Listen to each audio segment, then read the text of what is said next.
here's what you missed. Bobby said Square-INXS, which made it sound like Square-INXS, and that's going to be the podcast Bagel bites title. are better. Bagel bites are better than pizza rolls, and Citizen Sleeper is one of the best games I've played so far this year, for lots of reasons. I think, I know we didn't do a quick look of Norco because Norco is an extremely It's linear as fuck game. too. It's also really linear. I don't think it would make a great quick look. It'd be tough, and it probably wouldn't be that fun. I think Citizen Sleeper, with the way that it uses cycles, would be a better one to illustrate how that game works in a quick look environment. So we'll probably end up saying all of this again when I convince you that we should do a Citizen Sleeper quick look. That's fine. So if anybody's listening to this now, I would say look forward to that when we make it, and we'll talk about Citizen Sleeper again for sure. Fun time. Sorry about that, y'all. No problem. It was a really good discussion. It was just my segment. That's fine. But it was also, it was fun to talk through that with you too. So selfishly, absolutely, for us, we'll definitely do a quick look, and I will go back to this episode and update the notes with a link to that quick look. So whenever you are listening to this, check back, and we'll have a proper marker there for y'all to see this. So. Johnny, other than that, I've still been playing some Digimon. I have the most powerful Digimon team possible, despite still not having made much progress in that game. And then I played quite a few Playdate titles. It sounds like Bobby and our good friend of the show, Matt Jiggy-san Jaguar, are going to join me for an episode of Gamers on the Go, where we talk more about the first couple weeks of Playdate content. And I'm looking forward to that. So I played a lot more Playdate tonight, and I still think that thing's pretty cool. Pretty niche, but pretty cool. And looking forward to having more conversations about that. But yeah, a lot of Citizen Sleeper, and I'm going to keep playing more of that game. Hey, it's very good. That's a great one to be playing. Awesome. Yeah. Thanks for that. And I also have, and I know Johnny's got it on his list, but I am going to play some Norco. That is still on my list as well. Very cool. Very good game. I want to talk to you all about that. I have a few games that I'd like to talk about, and I will do my best to be brief here. Loot River hit Game Pass on May 3rd, and this has a really interesting look to it. It is an isometric kind of top-down pixel-based game, and if you're unfamiliar, the easiest way I could pitch it, what if there was a pixelated Tetris Dark Souls game? And yeah, it's not as punishing, and it's a little bit more arcadey than what Dark Souls is, but you can definitely see that it's got its inspirations there.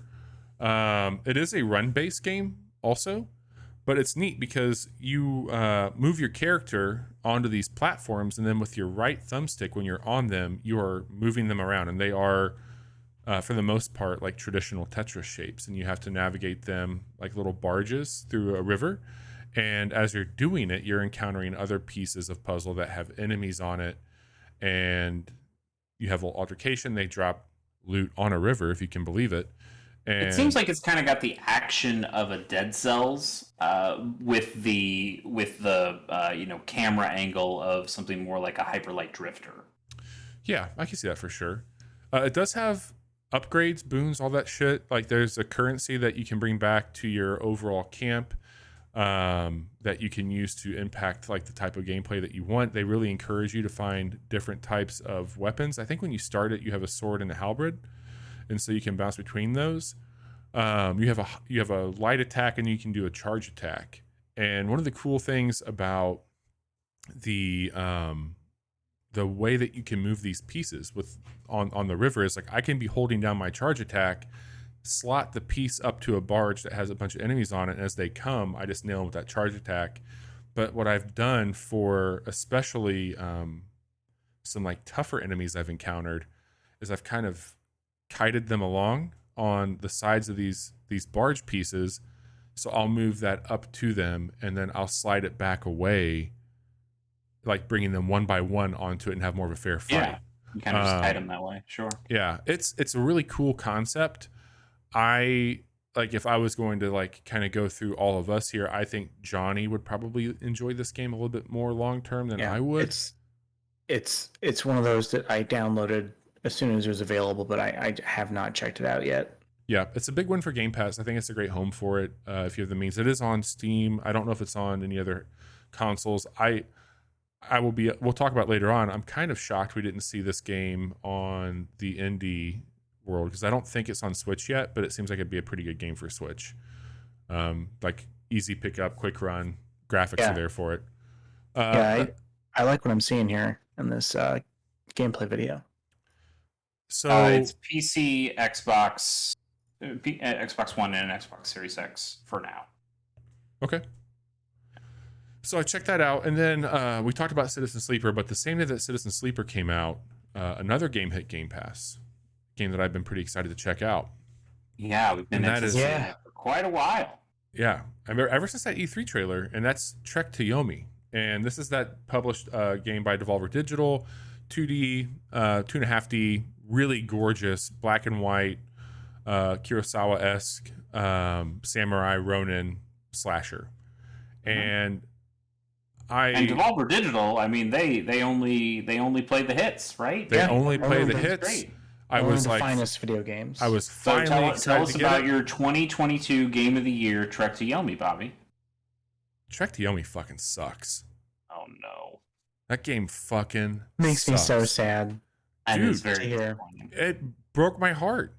It fucking looks great. That game is gorgeous. It has style for days, but dude, that game that's it. Style. No, nothing else. There's nobody grabbing the wheel that. And the problem is no substance. It's a situation where it all comes down to feel and mechanics. And it just feels god awful. Like every time you swing that fucking sword, there's absolutely nothing behind it. It feels meaningless. And that is one of the only things that I was hoping to have here was make these battles feel somewhat challenging. Like you're Ronin. Or, absolutely.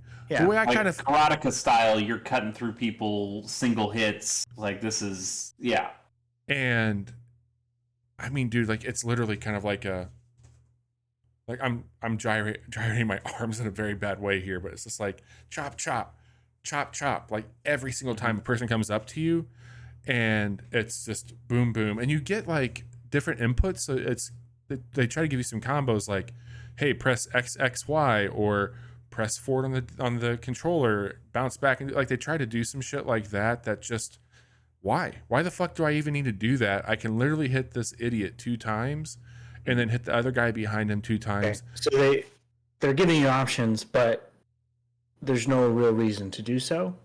And do the options even feel good? Do they you'll get change to a up point where enough like to make it any more interesting? I guess not. From what it sounds like, one of the guys starts to wear armor, and like he needs a heavy attack, and there's another thing that's like, all right, well, if you do this combo, they'll be stunned, and then you can execute them. But I usually kill them before I even stun them because it's 2 fucking hits. So it's like, what's the point?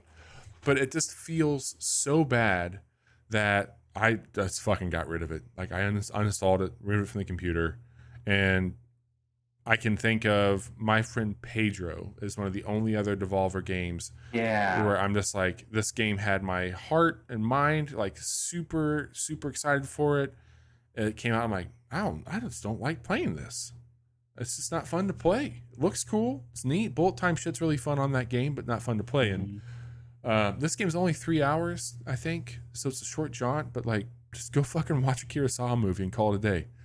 Yeah. It seems. I mean, it makes for a really good trailer, and yes, that was the same thing with my friend Pedro. And there was something about playing that game, Pedro, that it just didn't feel right, and it didn't feel good. Yeah, it was like, okay, if I was a lot better at this, I could. Maybe. This would be better experience. But that doesn't sound like the problem with Trek. Trek just seems like it's just a little shallow, and it's very shallow. They spend all their time polishing everything except for the Johnny. gameplay. Here's what I would ask. I would just say, because Chase, I don't think that you should spend money on this game. But Johnny, because considering you have a means on Game Pass, I would just like to hear your thoughts Just to get a confirmation that Bobby's not crazy. Yeah, that's all I'm looking for here. And I mean, you're not the first one. Like I mean, dude, this game is borderline bad review. It's mixed on Steam right now. One of the sites gave it a 5. It seems to get a lot of 7s 10? right now. Yeah, out of 20, out of 10, out of 100, 5 out of 10. It's a bummer, but I'll tell you what's not a bummer is a little game called Coromon. Yeah, and this game, I can't remember if we've talked about it on the show or not. I know that it was something that has been on a few of the Steam Next Fest and all that shit where you could download a demo for it, and it was a pretty robust demo, but it hit 1.0 this year, and I was like, $15, I'll download it for sure. And I've had it on the back burner, like wanting to get to it, and I was hesitant because I knew it was going to do one of two things. Like the demo I played, I was like, this is really cool. It's got some interesting mechanics to it, but I know it will probably end up taking up a lot of my time. And guess what? It's taking up a lot of my time because it's very fucking good. Coromon is a game made by people who grew up loving Pokemon games, and it is a pixel-based. It's more of an old school Pokemon game where I think Temtem might be out there kind of leading the path on Pokemon. Temtem's doing like forced double battles, and they're trying to do newer style mechanics to it. Yeah, this is more of a traditional thing. It's so a few things that I'll call out really quick right out of the gate. One of the things I like about this is that it lets you customize your character all the way up to age.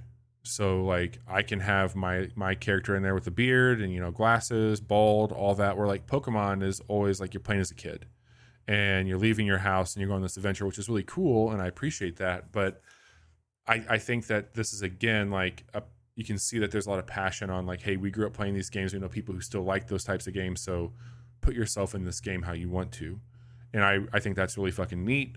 The game also has you wearing a gauntlet. And that gauntlet is what you're using to kind of manage all of your Coromon. And the other thing is you are uploading skills to your gauntlet.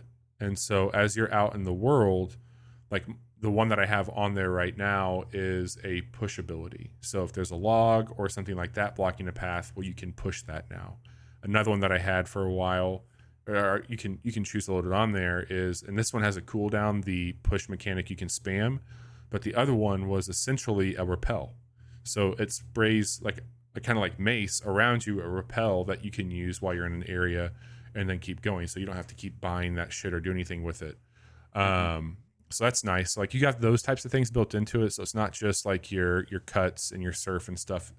But as far as travel goes, they also, every town you go to unlocks a fast travel point. So if I need to bounce around, I just go to that hub, and that's usually right by the healing center to go and do it. But the game is just done so incredibly well, and the battles are really interesting. There's a lot of type advantages that you would expect from one of these games. It has the evolutions you would expect from one of these games. But there's some really cool stuff on how it handles not only your evolutions, but your just ongoing leveling up of your Coromon. And so as you level up your Coromon, there's 2 bars that are filling up. One is for potential and one is for experience. And your potential will be filling up faster at times or slower at times, depending on what's going on. And that is all the stats you would expect from, imagine being able to go in and tweak your special attack or your overall attack. So anytime that your potential upgrades, you have 3 points that you can put in those attributes. And you can start to really fine tune the Coromon, which is awesome. The other piece of that is as they're leveling up, they're automatically getting extra points in those categories, and then of course evolving as they need to. In Pokemon, it's a hidden thing, but there's a mechanic called effort values, EVs, and when you fight different wild Pokemon give different EVs. So if you're fighting a wild Ponyta, that's going to give you speed EVs. So when you do level up, you end up getting more speed than normal. But the way this game this game is making that an actual choice that the player makes of what stats do you want to prioritize. And like that's that. that is cool. Like Pokemon, I think does it as a way to make the every Pokemon feel a little bit unique. Like, oh, these are all the wild Pokemon you face, so your Pokemon's a little different from what somebody else's is. But this one seems like it makes it a little easier to spec things into the way you want to and do a little bit more team building. That's cool. Here's the other really cool thing too about potential. So every Coromon has a set number for like its potential. Like this is its potential value. And that is what you can also use to unlock different moves. So like as you learn new moves, there's a pool that you can go and enable and disable. So like you can change those out at any time. But the higher the potential, it does two things. It lets you get more move sets eventually, but it also, if you get a if it's a certain potential value, because there's up to 21 points of potential, and if you have a perfect 21, it's a perfect Coromon, and that has its own look. But think shiny Pokemon.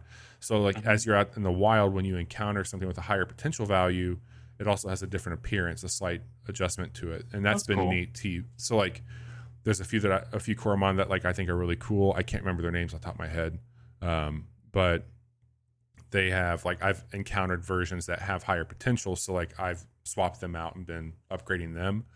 It does not have EXP share, but there is the very first town you go to, there's somebody in the library that they basically make sure that you read like the guides you get on like type match and all that shit, and you get a hat from them, but then you also get an item. So you do the first one and then you do the second one, it's even more XP, and you can have, at this point where I'm at, 2 of your bench holding an item that will net them XP. So there are ways to kind of take advantage of that, which is cool. I'm at the first boss area, so it's not like a gym as much as it's going to be like, hey, you're going to encounter a boss battle or like a tougher gauntlet here, like be ready to go. I fought a fuse box, which was really fucking crazy. An actual fuse box? An actual fuse box. That was like a mini boss, which was really cool. But it's wild to have something that's so familiar yet so unknown. And like I know how to play the game because I've loved Pokemon and I've played a lot of those, but some of these types and shit like that, you know, like still trying to figure out all those things. And I think there's 140 different Coromon right now. It's really well done. It's just very, very well done. And that's the thing. Like there are you are the eShop is tripping over itself with the amount of Pokemon knockoff games. Some are okay, most are garbage, and it really does. I mean, I've played a lot of these. Like Pokemon style games are my favorite kinds of games, and you know that I've certainly played a bunch of ROM hacks, as well as like Digimon games that I was talking about earlier. And we see, I think playing these kinds of games gives you an appreciation for what Game Freak does, or at least what Game Freak learned, because Red and Blue and even Gold and Silver have some real issues when it comes to balance as well. But there is a lot that goes into making these games, and things kind of need to be balanced just right to make it not feel like a total shit show. Yep. And I've played a lot of these games that do feel like shit shows. I'd say like the Nexomon games don't feel all that great. I thought this was going to be a Nexomon. I really did. Sure, absolutely. I mean, but we have had good examples recently. We've had Temtem that feels like that one's kind of went through. Ooblets is definitely doing kind of its own thing that has made it shine. And hearing that we've got another one here in Coromon that might break through the kind of shaft is really good to hear. I'm excited to see more. I don't think this one is listed for Switch yet either. It is. I'm pretty sure it's available to play on Mac though. Okay. And it will be on Steam Deck as well. Yeah, maybe on that Steam Deck. Yeah, for sure. But Johnny, you've played it. I started it.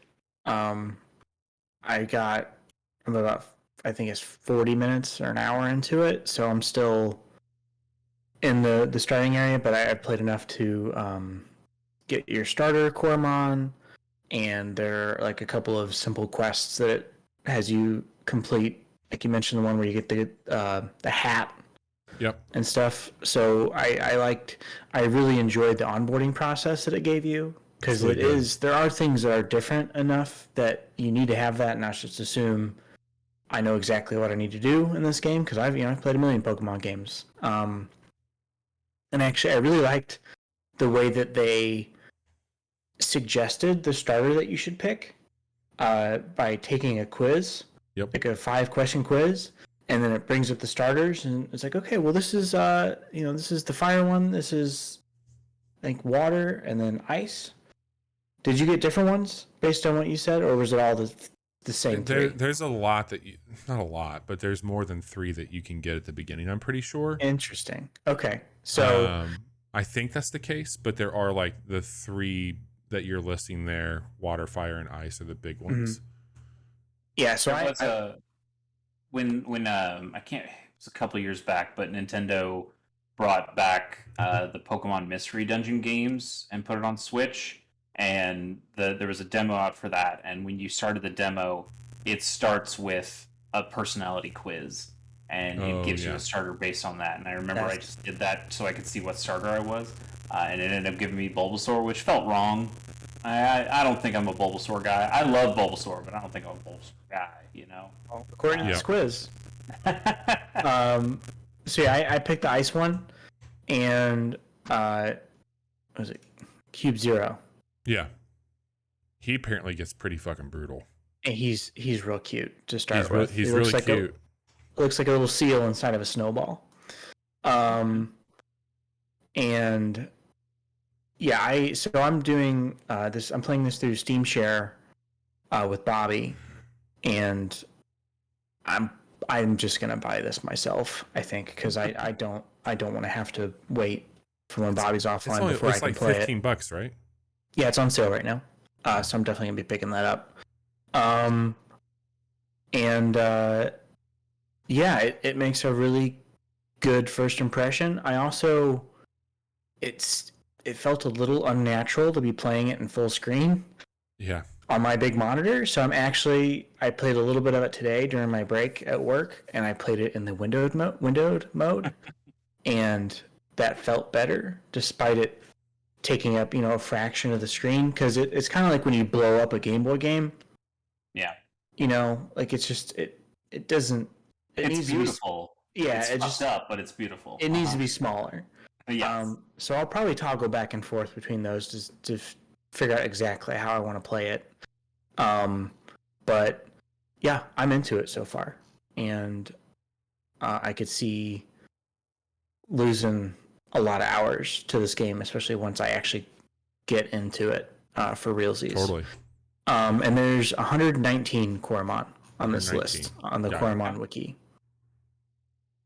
which is a not insignificant amount. Other than that, I've still been making gradual progress in Horizon, and the only other thing I put a substantial amount of time into is Norco. I feel like I probably don't have that much of this game left, which is why I just wanted. It's not a long one. It's only it's not. It's like what, 4 or 5 hours? I thought it was like 6. I clocked out just underneath 5 hours. Okay. Yeah, I don't know my exact hour count, but I'm at least a few hours our friends into at it. the Well, you guys know how to read, so that makes a difference. Yeah, Short Game covered it. I'd be a little slower. And this game is just, it's doing, despite being basically a point and click adventure game, it's one of the more interesting games that I played in a long time. I think it reminds me a little bit of Night in the Woods, with that coming home after being away. The circumstances of your return home are different, and how that story plays out is different as well. But I really like. Are you breaking light tubes with baseball bats in No, Norco? I'm not doing crimes. Oh, Damn. Oh well, is okay. there You know what? anybody named Actually, Greg? there's some trespassing taking place, so I am doing crimes. All right, good. But it's just this blend of very relatable modern scenarios, but in this reimagined world where there's robots living side by side with us, and I don't know, like it's telling such a human, relatable story, but also there's some high strangeness afoot, and it's exactly my shit. I'm way into everything it's doing. I think that New Orleans and that part of the South in particular is a very interesting setting. Um, One of my favorite books, A Confederacy of Dunces, is set in New Orleans, and so ever since I've read that, I felt very interested in that city and its very unique culture in America. I think it kind of stands out in all the cities in the country. So yeah, I would assume I have this finished by next week, and so I'll probably deliver some final thoughts. But Chase, you need to play this game. I plan to. It's on my desktop, and Johnny knows my desktop is where things that are Clean. important go. It is clutter free. It's it's not that, but I prioritize the things that are on my desktop, which is why my desktop has like 50,000 items. It's a little bit like that meme of Charlie Day where he's standing in front of the board that has all the papers on it. Chase knows what's going on. Pepe Sylvia. But it's chaos. It's organized chaos, but it's chaos. Exactly. Like, Chase knows where everything is. And but I will say, it's like, here's the thing. I have a folder on this desktop that's labeled TV, and that's where I put like all the television shows that I need to watch. And yet, I also have, let's say, like just a rough looking at it, 15 different folders also on the desktop that are individual television shows. And I could just put all of them into the TV folder, but then I'd forget. And I need to know that they're here to tell my brain that you need to prioritize these things and actually watch these things. Because if it's in a different folder labeled TV, I'd be like, nah, I don't know what's in that folder. Fuck it, I don't care. So they have to be out here. But they're also killing me. Yeah. One of the things I'll call out, just more of like my little fucking weird brain, but I'm pretty giddy this year that like I've gotten a game like Norco and a game like Citizen Sleeper. So it's somewhat similar games. They definitely do what they're doing in many different ways. But the fact that we got two very text-heavy adventure-style games pretty much back-to-back, and they're both just excellent, is relatively rare, especially in what is considered like a downtime for video games traditionally. Yeah, for sure. Like, like Horizon, which I adore, like had so much anticipation for, but like these two games have captivated me in such a really great way. And I think that like game of the year across the board for not only me, but other people, like they're going to see like a game like Elden Ring dominating things, but there's going to be people who are like, no, Norco like is going to go toe to toe for me with that game. And like, that's just fucking crazy to think about that. Like, it's really cool. Yeah. Like only a handful of years ago, you'd expect a game like Horizon or a sequel to Horizon would be, number one or number two. And Elden Ring's going to Elden Ring. Yeah, look at Hades, Sure, absolutely. And I think it's going to be really interesting to see these much smaller, more intimate projects really going head to head with some of these bigger titles, and probably even knocking some of them off. Yeah, what people would assume what their perch would be. I was there saying Into the Breach was the number one game of its year, and history will look back on me as a person who was correct and good and right, but maybe 2022 will help us right some of those wrongs with this indie revolution that's happened. Yeah, it's really cool, and I can't wait to talk to you all about it. It's got one of the like my favorite moments of the year. Probably like the one I will die on a hill for. Staring down that monkey was pretty good. It's very good. All right. So Johnny, anything else from you on updates? I don't think I played any Elden Ring in the last week. So Hey, do we need to call anybody? good. Do we need to let That's anybody know? Are progress. you okay?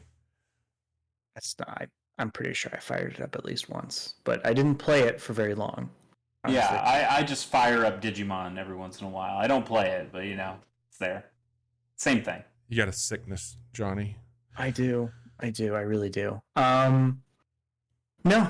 I mean, like I'm playing little things in my pocket at night before I go to bed. Been playing some Super Mario World. Has anyone stuck with Switch Sports? I have not played it for a while. I played it with Jude last week. That was the last time I played it. Does it feel that like that game came and went already? I mean, compared to Wii Sports, yeah, but anything compared to Wii Sports feels like it kind of came. It's also it's not a pack-in. I don't know. I'll be interested to see what the numbers are for that. It wasn't cheap, but it wasn't as expensive as other shit. Yeah, if I wasn't being held hostage by Digimon to like keep that running on my Switch all the time because of the way that game works, I would load up Switch Sports. In fact, I still have my proper Joy-Cons on the Switch instead of my cool D-pad one that doesn't have a battery in it, that would be useless for Switch Sports. I've taken that off. I still have the normal Joy-Cons on there, so I could play Switch Sports whenever I want to. I just haven't. And but I'm planning to. I'm planning to go quit back. whenever you want, Chase. Right? Yeah. Yeah, sure. I can check out anytime I want. Yeah. Those are the major things I've been putting time into. Talk about some news then. Let's get into the news. All right. I don't know. This is the long article from Bloomberg talking to Reggie here. There's not a whole lot in it. I read through it. Okay, I was just gonna say maybe just the Mother 3 stuff was probably the most interesting because I thought so. Just that Reggie is no longer at Nintendo. He's writing books and doing appearances, and it seems like he is feeling a little freer to kind of speak his mind about his experiences at Nintendo. And they were asking him about lots of different things, like the unionizing stuff, or not unionizing exactly, but the worker conditions and the complaints that have come out of Nintendo. Yeah, and he said that's not the Nintendo I know. Mm-hmm. Which, company man till the end. Sure, I'd expect that. But I also believe that might have been true when he was there. But maybe the most interesting thing for us in this podcast is he discussed Mother 3 a little bit, and basically, I don't have the quote in front of me, Johnny, if you do. But yeah, I do. Okay, then go for it. So this is Jason Schreier that interviewed him. Said Fils-Aimé said it was all business. That is not at all the issue why Mother 3 in particular never made it to the West. It was all based on the business needs and the business situation at the time. Which translates to what? Like, this wasn't going to sell very well, and so why would we port it? You waste the time making a localization. You can have a very dedicated but relatively small group of fans that are willing to take the time to translate it, but that doesn't necessarily mean if Nintendo does that and then tries to sell it to a Western audience that it will do well. And I think it was more a victim of just bad timing. Like that game, that was one of the very last Game Boy Advance games where Nintendo was really ramping up the DS at that point and pushing that out, even though the DS was really just going to be the third pillar of Nintendo. Right. Everybody heard that third pillar bullshit. But because it came out so late in Japan, it would come out even later here, and you don't want to really promote a GBA game when you're trying to sell DS stuff. Exactly. And then the money just never seemed to work out, which is disappointing. But also, guys, if you want to play Mother 3, there's a really nice fan translation that's out there. It's very accessible to go pick that up, and you can play it on so many different things now. You're fine.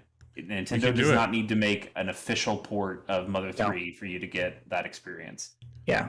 And that's What's something more I'd like annoying to to do hear someday. about, Mother 3 or Half-Life 3? I've never played a Half-Life game, so. I mean, or Earthbound. Well, okay, I played some of both of those games. I would say Mother 3 stuff is more annoying to hear about because it is a solved problem. Like it is not a problem. Whereas Half-Life 3 doesn't exist. It doesn't exist. It won't exist. And Valve has I get it. Valve only makes Half-Life when they have something new hardware to show, which is kind of why we got Half-Life Alyx as a VR thing. But we're just not going to get that. But also, that is a relatively solved problem because the writer of one of the would-be writers on Half-Life 3 released basically what the story would be. He changed some of the names, but that's out there. You can figure out what happened to Gordon Freeman if you want to. Yes, or at least that version of Gordon Freeman. Yeah. Next story here, guys. Mm-hmm. A little indie gem out of China, Genshin Impact. Oh, that Breath of the Wild ripoff. Mm-hmm. Yep. Okay. It's just continuing to make obscene amounts of money. How much money are we talking about? It's averaging. So it surpassed $3 billion on mobile, and it averages $1 billion every 6 months. I call it lost wages. That's billion with a B. So the game is making so much fucking money. It's got only 1 billion of that was me trying to get Ganyu. So it's very true. You know what though? Genshin Impact? That's a good game. Yeah, it's a good game. It's a good. I feel like if I needed to, I could put all my other games aside and just become really into Genshin Impact, and probably not even have to spend much, if any, money to have a relatively good time with that. There's so many builds out there. There's so many people talking about ways to play that game. There's so much fucking content in that game. Yeah, would you get rid of Destiny for Genshin Impact? No, God no. Because like Destiny is something that I am still actually playing, whereas Genshin Impact. Does Destiny have waifus? In a way. I mean, Savathun, if you look Savathun. All right. I mean, she's not called Savathic for nothing, you know. Hey-oh. Damn. So Bobby is a resident Square-INXS fan here. Mm-hmm. You'll be very excited to learn that Final Fantasy 16 is nearing completion, and we should get a new trailer soon. Now, like all signs point towards this being a 2023 release. I can't see it coming out this year. There's no way. Yeah, I mean, Square hasn't said whether one way or the other whether it'll come out this year or not. I seriously doubt it. That feels like we've seen so little. They've shown literally one trailer, and that was 2 years ago. But there's people who still think God of War's coming out this year, and they've shown equally the same amount. Yeah, I don't know. That's probably also coming out next year. But I will wait until these companies come out and say it for sure, and then I won't be surprised when they say it's 2023. I will hope for 2022 and expect 2023. Yeah, I expect around when the not E3 time, because it's not E3, but people are still calling it E3 even though E3. Yeah, Jeff Keighley's E3. We'll probably have that new trailer. This is I don't know. 15.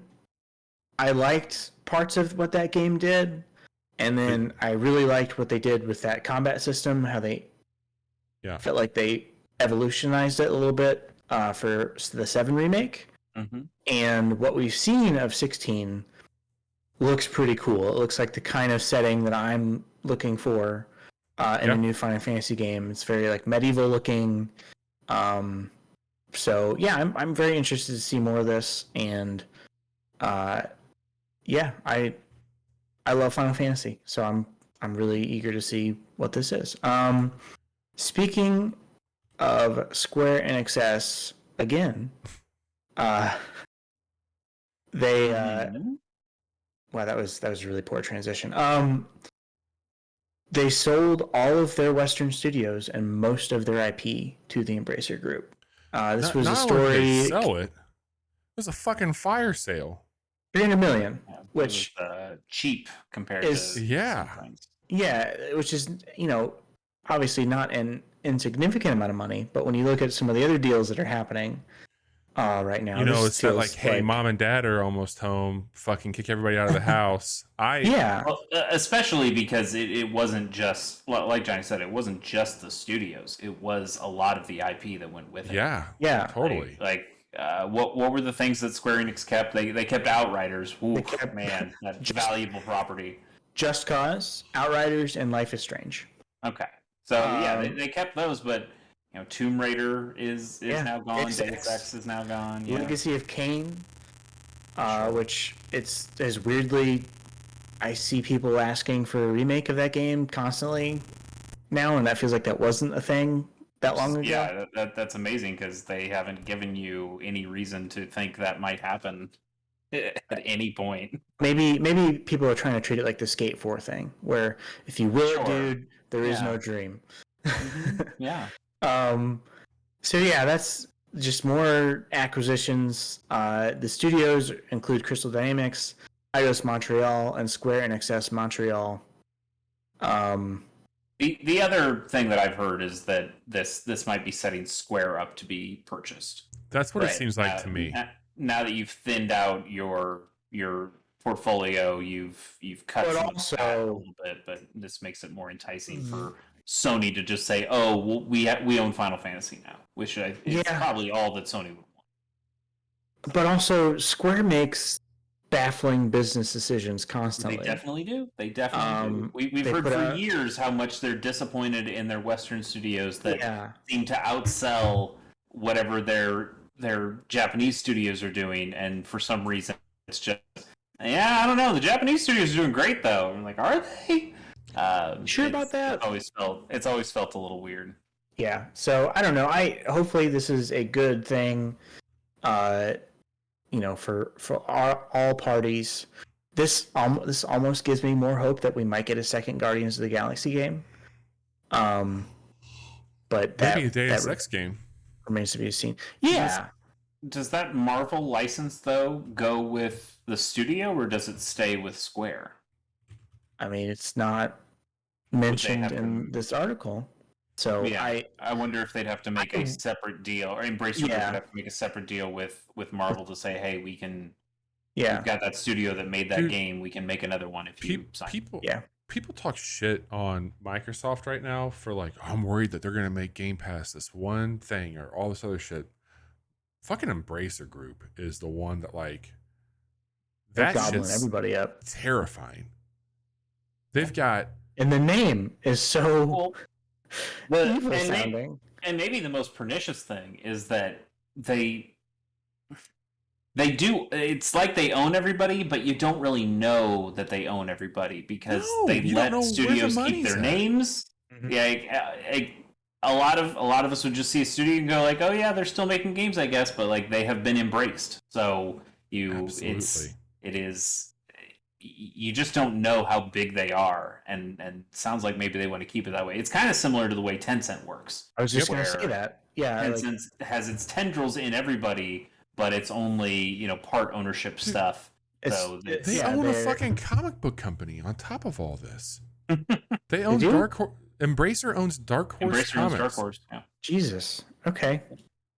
That's a lot of different. I'm calling it now. I'm calling it now. You're going to see them getting into TV and movie production. It's going to happen. Yeah. Oh, that's next. I can't wait to see their Smash Brothers clone. What's their going to be? Yeah. They're going to make the Legacy of Kain TV show. They can make it anything they want it to be because they own it all. It could be everything. It's going to be Ready Player One.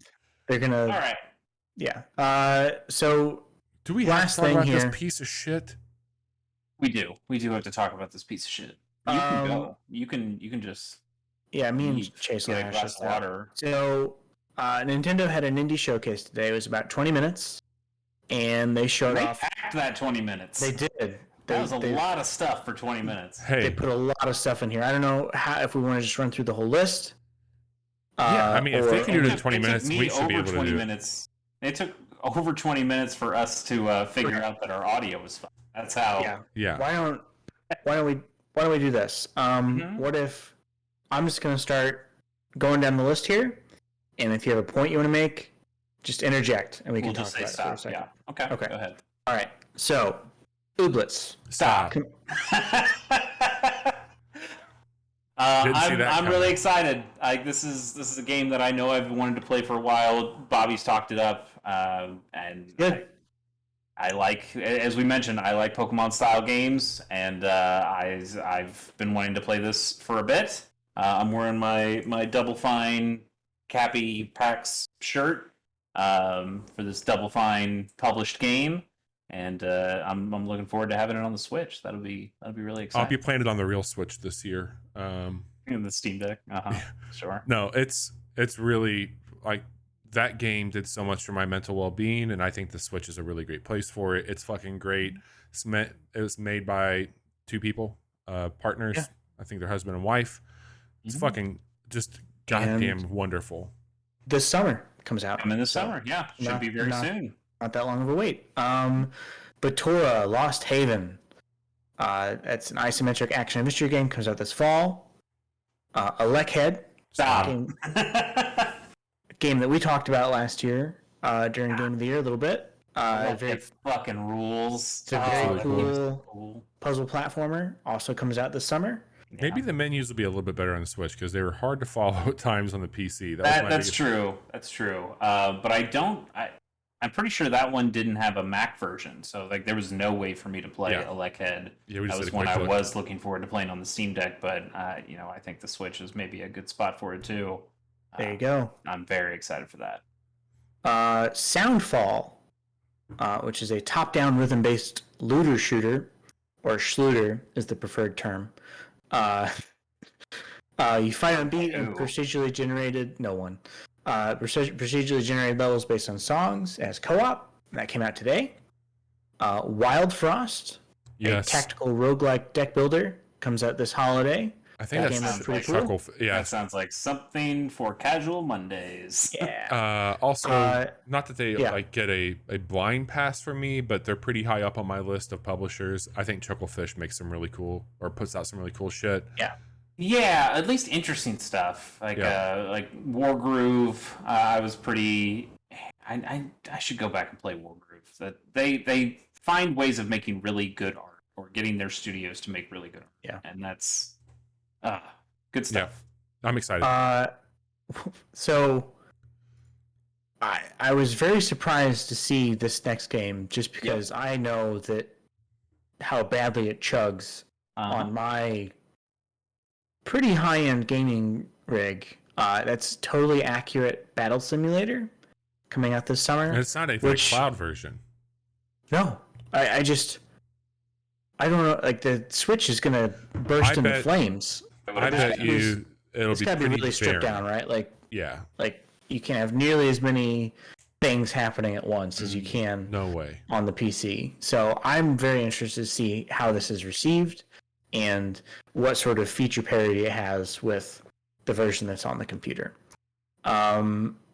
This next one has one of the best dumb names I've seen for the video. Gunbrella. It's a noir adventure game that comes out next year. And it is a side-scrolling. What was it? A roguelike? I don't remember because I was too captivated by the name and what it was showing me on the screen. It's made by the same team or person, I'm not sure, that made Gato Roboto, which was that really small Metroidvania that I liked. And I don't know if that means this is going to be a Metroidvania. It is definitely a 2D platformer, so it probably has some elements of that. And you have a gun it looks that is an umbrella. Fucking good. Yeah, you use the gun to shoot. You use the umbrella to glide, and looks like you're using it to do some extra platforming stuff and some movement things. I It's think this thing looks really cool. it's the most interesting gun hybrid weapon I've seen since the gun blade in Final Fantasy VIII. Sure. 2023 though, that's a ways away. Yeah. That's man. I was surprised they Be able showed it to off feel it. this early. Yeah. We Are OFK. It's a musical narrative game. It's also a weekly episodic game, and that comes out this summer, or at least the first episode of it does. It's pretty cool too. Like if you're into it, I don't know if OFK is a real band. I don't think they are, but they've got. I think actually they are. I think there's They like are? some Okay. indie pop band. I don't Okay. know anything about. Because I It. was to say, like, there's Well, like that's a cool. Twitter account and an Instagram page for him, so like there might be some shit that ties into it there.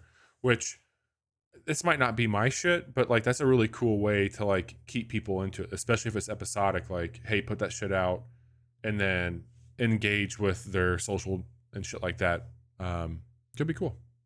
Yeah, it's a much more interesting way to market something than just making a TikTok account or something like that. That's Yeah, like they're going for it, and I kind of appreciate that. Even though I'm not sure the subject matter and maybe the writing is to my taste, totally. it's definitely there's an effort there that I appreciate. Yeah. Silt is an underwater puzzle adventure. Comes Plays out really well. I played in the demo for June? this. You played a demo of that, right? Yep. And Okay. I thought it looked pretty interesting. it's like Mhm. a play. It looks like a Play Dead game. It plays like a Play Dead game. But I did not know when I started the demo that because you're playing as a scuba diver in a really scary underwater part, which a lot of underwater is scary. But anyway, you can take over the fish and shit around you and move them, and like so, like there'll be certain things that are small passages, other things you have to like get a bigger fish to come after you and bust open a path. There's some neat puzzling there as well, but it's a cool game. I think people who like to play dead games will probably enjoy this quite a bit. Same vibes. Mini Motorways, which up until now, was Wonder that if on it'll- PC yet? Oh yeah, it's on. they had a Steam version that came out. That's I right. wonder if okay. it'll have touch on here. Ooh, it better. I don't know. I think it kind of needs it. I don't know how well that would play on a Switch. And also it's Grids. $15. Oof. Seems like On a the lot Switch? of dollars. I You're mean, gonna buy I'm glad to see it on here. I'm You're gonna excited buy that it. it's. I'm not. I've got it on my MacBook. I've got the Steam version. I'm fine. Okay. Yeah, that Actually, came wait, out I today. don't think I have a. I think I just have like a desktop Apple app version of it. So I think that's what I got. Anyway, that game's still great. It came with an update. There are 2 new cities. There's some extra setting things that are in the game now, and I believe that goes to all versions. So it's a reason for me to go play some more Mini Motorways, and that's awesome. And then it just reminded me that Fantasia still not anywhere except for Apple Arcade, and god damn it, I want to Bring it I to want the to play other. Fantasia, free but not on Fantasia. Apple Arcade. Wayward Strand. It's a 1970s Australia hospital game.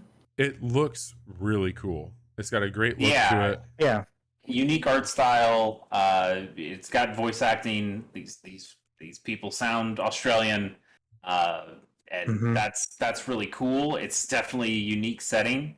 I don't know if it's a game that I necessarily want to play, but Yeah. it's I awesome remember. that it exists. Yeah, I thought this looked intriguing.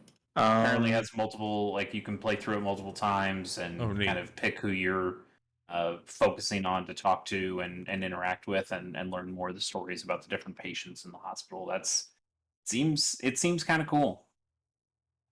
Yeah. Next, Cult of the Lamb. I can't wait Action for that adventure one. game. Oh, and Wayward Strand comes out July 21st. Cult of the Lamb comes out sometime this year. And this is reaching like Goat Simulator territory now. Another Crab's Treasure is a crab-based Souls-like that comes out next year, and that's okay. This So- was kind of the capper to the show because they ended the Nindy event with a montage of a Mhm. bunch of other games, but this was like the last single thing they showed. Yeah. And I thought it was maybe the weakest of the bunch, honestly. So Yeah, I was a little. I was like, oh, here's what I'll say. Let's lukewarm on this. Aggro Crab, they are the ones that put out a game called Going Under. And Going Under is a really cool take on like a Silicon Valley setting, but it's a dungeon based or run based dungeon game. So it's like their take on the roguelike. And I think it's very tongue in cheek. It's got really good writing in it, and it plays really, really well. You grab like these oversized pencils and shit, and you're using those as weapons. I'll call it now. I bet you this game plays in a really fascinating way, and I like that they're trying to use it as a stepping stone into the Souls genre. It looks dumb. I mean, it's very like you're wearing buckets and shit. I'm with you. I bet it'll be mechanically sound. I just not digging the art style or the setting or any of that. Yeah. They call it Shells like in the trailer. Which They did call it that. I liked that. Yeah. Everybody liked that, Johnny. Okay. I mean, I thought it was cute. All right, and then they ended the show with the montage, and the games they had there were One Shot World Machine Edition, comes out this summer. I don't even remember what that was. Neither do I. Gibbon came out today. That game's still cool. I need to finish that on my iPad, but that game is neat. Oh. Again, I wonder how that would work on a Switch. Is this a sequel to Tokyo Mirage Session Idol Manager? Might as well be. Yeah. I actually downloaded a demo for that during one of the Steam Next Fest things and never played it. But it actually seems there's so much garbage on Steam that sounds exactly like this. But now that this is coming to Switch, it made me think like, wait a minute, was that not just some absolute Steam garbage that got thrown up on the store there? Is this actually a real game? And it seems like it might be a real game. And that's kind of exciting. It came out last year on Steam, and it has almost 2,400 reviews, 89% very positive. I will probably end up playing that. Card Shark came out today with a free demo. Cursed to Golf. We got that quick look, don't we, Bobby? Is that out? It's going up tomorrow. Going up tomorrow, so you can watch us play Card Shark. Yeah, that demo is out today on the Switch, and the full game is out as well. I almost picked that up because I am interested in seeing how that plays. I know during our quick look, Bobby and I had some issues with how some of the hard mechanics worked, just controls wise, and I'd be interested to see if having the more limited control scheme of an actual controller, if that would make things easier or maybe even make things harder for that game. Absolutely. Right on. A guidebook of Babel comes out this fall, and Opus Echo of Star Song Full Bloom Edition came out today. I hear that is actually pretty good too. Like that's a visual novel style game. It's again very narrative heavy, but it's also very song based, as the title would suggest. I hear that's kind of cool. They also said it was supposed to be on sale for 10% off, but it did not see the sale when I opened up the eShop. It was still $25. But I've now put that on my maybe list, on my wish list. I've looked at it a couple times when it's been on Steam and been on sale on Steam, and I just never pulled the trigger. But looking into it, it seems like it's actually got a lot of really good reviews to it. That might be something to check out as well. Nice. We did it. We got through all those things. We did. We did it. Yep. Let's wrap up here and say goodbye to everybody. Apologies again for the audio at the beginning. You missed a really great conversation on Citizen Sleeper, but you should definitely check that quick look out when we post it. One of the things that I will call out here is we did play through Lovers in a Dangerous Space Time. I have asked Johnny if he would join us, because I think we've gotten to a point now where we could use an extra set of hands on deck before we move on to something else. And Johnny has given us I might be able to do that. So we'll see what that turns into. We have a quick look for Alina of the Arena up. That is an interesting, very small early access take on like dungeon deck builder. It's got potential for sure, but it claims to be Slay the Spire and Into the Breach inspired, and those are some big giants to stand next to. Yeah, that's a little bold. Little but bold. I think it's, you know, it's shooting for the stars. That's something. So that's up on YouTube right now. You can check it out over there. We just recorded episode 272, and if you're listening to this, enjoy it and go watch half a video on our YouTube page of where we cut out the first part where you can't hear us.